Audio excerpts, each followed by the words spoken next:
Bienvenue dans cette nouvelle édition du Morning News. Voici les titres de l'actualité. Au Burkina Faso, une marche a eu lieu ce 13 décembre en hommage au journaliste Norbert Zongo, journaliste assassiné en 1998. 20 ans après, la société civile réclame justice. En Côte d'Ivoire, les élections locales partielles reprennent ce 16 décembre. Les élections annulées dans 8 circonscriptions suite au recours introduit par certains candidats auprès de la Cour suprême. Et puis, en Égypte, les autorités prévoient d'éradiquer l'hépatite C, troisième cause de mortalité dans le pays. 11,5 millions de personnes ont été dépistées lors de la nouvelle campagne de dépistage contre la maladie. Le Burkina Faso a rendu hommage au journaliste Norbert Zongo, assassiné le 13 décembre 1998. Une commémoration a eu lieu ce jeudi 13 décembre à Ouagadougou. 20 ans après sa disparition, la population reste mobilisée pour que justice soit rendue. Reportage de notre correspondant Jean-Paul Rodrigo.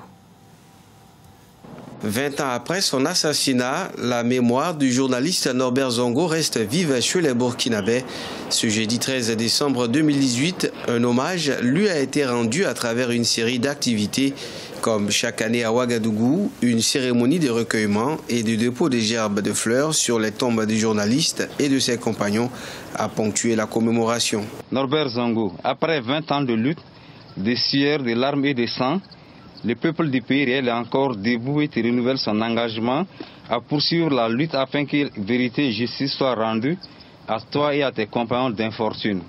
L'affaire, 20 ans après, semble toujours à la case départ, car en vérité, l'instruction sérieuse du dossier a véritablement débuté avec l'avènement du nouveau régime. Je veux simplement rassurer l'opinion que les avocats qui sont constitués veillent d'abord au procès équitable, veille également au principe des droits de la défense, au principe du contradictoire et à la manifestation de la vérité. Après avoir mis à la disposition de la justice burkinabé des documents déclassifiés se rapportant à l'affaire, la France, le 5 décembre 2018, a également donné un avis favorable à l'extradition de François Compaoré. Même si le marathon judiciaire n'est pas près de s'achever, ses proches sont du reste soulagés quant à l'évolution sereine du dossier. En Côte d'Ivoire, reprise des élections locales partielles dans 8 circonscriptions le 16 décembre. Des élections annulées dans ces circonscriptions par la Cour suprême suite au recours introduit par les candidats. Les magistrats ont en effet fini d'examiner les 103 contentieux électoraux. Reportage de notre correspondant Olivier Conan. Battre une campagne de proximité, c'est la stratégie d'Alain Jean, candidat indépendant à l'élection municipale à Bingerville, la commune satellite d'Abidjan. Dans le village lacustre d'Akandje, comme dans les quartiers de la ville, il tente de convaincre les Bingervillois de lui confier les clés de la municipalité. Les quelques priorités que je peux citer de tête, c'est déjà construire un véritable cimetière municipal, c'est recharger beaucoup de routes de Bingerville, parce que les routes à Bingerville sont un vrai calvaire pour les populations. C'est également penser rapidement à améliorer le marché. 2 des 5 candidats à l'élection municipale de Bingerville se sont ralliés à Aïnjan. Parmi eux, le maire sortant Beugre Dioman. Je voudrais que tous ceux qui ont cru en moi, qu'ils puissent se mobiliser. Qu'il n'y ait pas de découragement. Le maire n'est plus candidat, nous on n'est pas concernés. Non.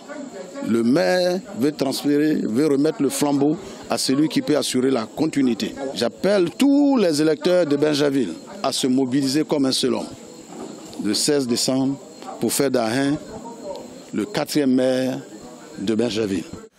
Le ralliement de candidats est observé dans la plupart des circonscriptions concernées par la reprise des élections municipales et régionales.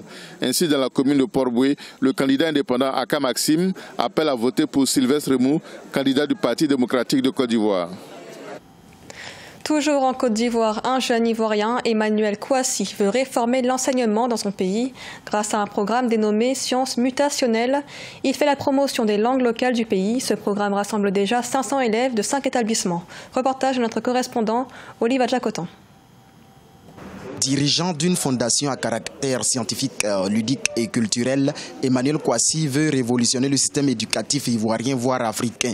Avec son programme basé sur la science mutationnelle, ce jeune Ivoirien de 23 ans s'évertue depuis 2017 à africaniser l'enseignement. Les lettres, c'est le patrimoine de l'Afrique. Les lettres sont nées, l'écriture est née en Égypte. Et donc, avec la science mutationnelle, qui est une science qui explique l'essence du monde à travers un jeu de codes, nous arrivons à donner des messages essentiels à tout le monde. On apprend le décodage des mots, on apprend le codage, c'est-à-dire la transcription. J'apprends aussi aux élèves la description. Ça, c'est un exercice d'analyse. Son programme est suivi en 2018 par plus de 500 élèves de 5 établissements à Abidjan. Nous sommes ici à l'un de ses cours dans la capitale économique ivoirienne. Dans cette classe d'une trentaine d'élèves, ce programme facilite surtout le brassage culturel. On nous a appris à lire l'alphabet de Z à A. Kele, Fila, Saba, Nani, Loru, Woro, Worovla, Shegi, Konodotan. Mais quand j'étais à la maison, je ne connaissais pas de 1 à 10. C'est quand je suis arrivé à Z Fondation que j'ai connu de 1 à Z à ma langue maternelle.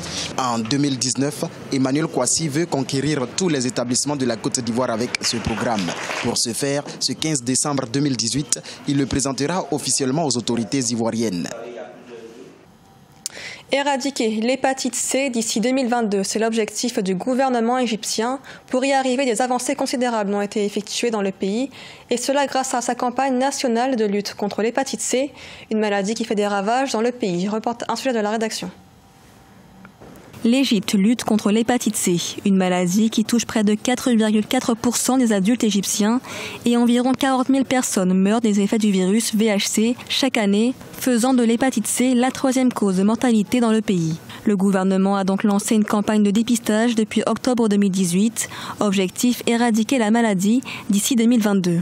À ce stade, dans les provinces qui ont fait l'objet d'un dépistage, nous nous concentrons sur le traitement de ceux qui ont reçu un diagnostic d'hépatite C, d'hypertension artérielle et de diabète. Au moins 11,5 millions de personnes ont été dépistées lors de la nouvelle campagne, dont 5% ont été testées positives. Dans le cadre de la campagne nationale de lutte contre la maladie, certaines églises, mosquées et centres de jeunesse ont également proposé des tests sanguins. Cette initiative aurait dû être lancée beaucoup plus tôt. Mais c'est bien que ce dépistage de l'hépatite C s'adresse à tous les Égyptiens, tant nous essayons de traiter la maladie. J'ouvrirai mon église pour les dépistages tous les jours si je pouvais. Je suis ici pour ma santé, je viens d'accoucher, je ne veux pas prendre le risque de contaminer mon enfant. Cette campagne est efficace et il y a beaucoup de personnes très pauvres qui ne savent pas où aller pour être testées. La campagne s'étendra jusqu'en avril 2019, d'autant que les efforts déployés par les autorités pour éradiquer l'épidémie ont permis la guérison de 1,3 million d'Égyptiens et fait de l'Égypte une destination mondiale pour traiter l'hépatite C. Le pays attire en effet de nombreux patients touristes venus pour des examens médicaux, analyses ou encore des cures. Au Congo, la 3e édition du concours de danse urbaine, le FECADU Dance Contest, a réuni 4 groupes de danse de 3 pays, le Congo, la République démocratique du Congo et le Gabon à Brazzaville ce 9 décembre. Et c'est la République démocratique du Congo qui a remporté la compétition, un concours dont l'objectif est de promouvoir les jeunes talents qui s'illustrent dans le domaine de la danse urbaine. Reportage de notre correspondant Deva Ponzo.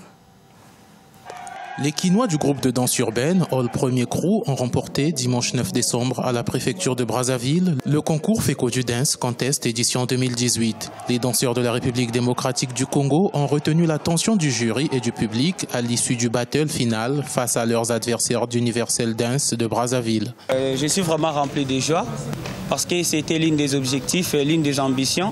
On a eu à préparer pendant 2 mois. Et voilà, aujourd'hui, ça a payé. On savait que ça allait payer parce qu'on a eu beaucoup de temps de préparation. Ce trophée, je l'ai dédié à ma grande sœur Florence Ntumba. Cette année, 4 groupes de 3 pays ont participé au FECADU Dance Contest, Universal Dance et Demolition Crew du Congo, Gabao Danse urbaine du Gabon et All Premier Crew de la RDC. Malgré l'absence des Angolais de TDK, la fête aura été belle. Je suis satisfait parce que les artistes, ils étaient à la hauteur. Ils ont répondu présent. Ils ont eu à donner jusqu'à leur dernière énergie. De ce point, je suis satisfait. Par contre, le deuxième point, je ne suis pas trop satisfait parce que FECADU Dance Contest n'a jamais été soutenu.